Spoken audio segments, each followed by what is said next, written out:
Mon général Mamadi Doumbouya, c'est paradis de la vérité et rien que la vérité.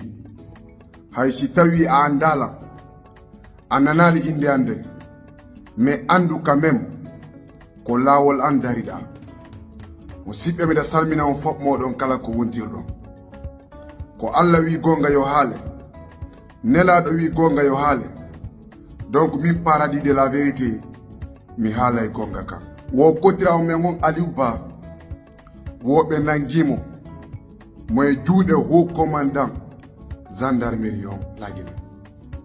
Mon général Mamadi Doumbouya, kotirawo men on Aliou Ba, ko honnugo waɗi. Donc goɗɗo susata haalande on gonga. Joni onon o woni Allah, onon on haalantake gonga, onon on faldeta, on faljintintake. Mon général Mamadi Doumbouya, hiɗon andi na on Allah, hiɗon andi na on nelaɗo, hiɗon andi ko menen laamiɗon. Aliou Ba ko honɗum waɗi, ko honɗum Aliou Ba waɗi reyel man, ko honɗum o waɗi. Aliou Ba ko haali kon fof ko gonga. Par ce que kono wi hitande nden ɓatti, wiɗon duuɓi ɗiɗi, ɗum ɗon ɓatti, wiɗon duuɓi tati, ɗum ɗon ɓatti. Kono wi woyo jama on yo jonni on haali 31 décembre o on iway ko pouvoir. Na goɗɗo fewtomo finkari yon haalu kan haala ɗo. Konon ƴettani hoore mum on décision ɗo le 31 décembre onon on iway ko pouvoir, on organise élection ɗiɗi. Kala gañiɗo o on ƴette laamu ngun jonno gonɗo. E hino ko on 31 décembre hewti ɗo ni, mon général Mamadi Doumbouya fus waɗaka. Hiɗon créé de projet ji, hiɗon memminde projet ji. Ko non le wi o le 31 décembre a tawa e lanni. Aliou Ba yalti haalani on gonga kam. Ko non haalani ɗum hoore mum, na goɗɗo landi yo, ko non ƴettani hoore mum on décision.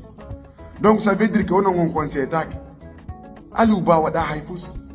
Libéré Aliou Ba ko opposant jo, mo duwa haalude kanko kadi ko faala ko, mo duwa haalude kanko kadi ko yiɗi ko. Parce que pays on koyen fop meɗen hawti, ko mawɓe men ɓen fop hawti ferti lagine. Aliou Ba ko opposant jo, mo duwa haalude, mo duwa on yewtude. So on waɗi ko moƴƴa mo duwa on haalande. Aliou Ba yennalo nene, o yennalo baba. Ko yewtuɗon ko ɗum ɗon o filliti, o gayni kadi, o jonni on kadi conseil. Mon général Mamadi Doumbouya, mi yetike ma waɗu attention. Mon général Mamadi Doumbouya, ta ndaru ɗi garde corps ji ma, e ɗi zarde combat ji, e ɗi pinkaje, wiya fop lanni. Mon général Mamadi Doumbouya, andu ala ko Allah subhanahu wa ta'ala o ronki. Mon général Mamadi Doumbouya, fulɓe ɓe wi wo mo wawi yo wat doyi. Mon général Mamadi Doumbouya waɗe doyi. Hiɗon duwa nanande jama o no duwa on yewtude. Nani leydi avancirta si tawi onon goɗɗo susata on yewtude, goɗɗo susata on conseillude. Kala conseil ɗon wo, kala yewtuɗo on wo, si tawi tum onon ɗum no welali on, onon o nangay on tigi. Mon général Mamadi Doumbouya, hakkunde mon e Allah ko développé man non. Onon o woni joni Allah, onon iɗo reeni piiji ɗin fof. Ko Allah subhanahu wa ta'ala on tum mari kin doole ɗo yiwgol piiji ɗin fof. Mon général Mamadi Doumbouya, libéré Aliou Ba, partage au vidéo maximum.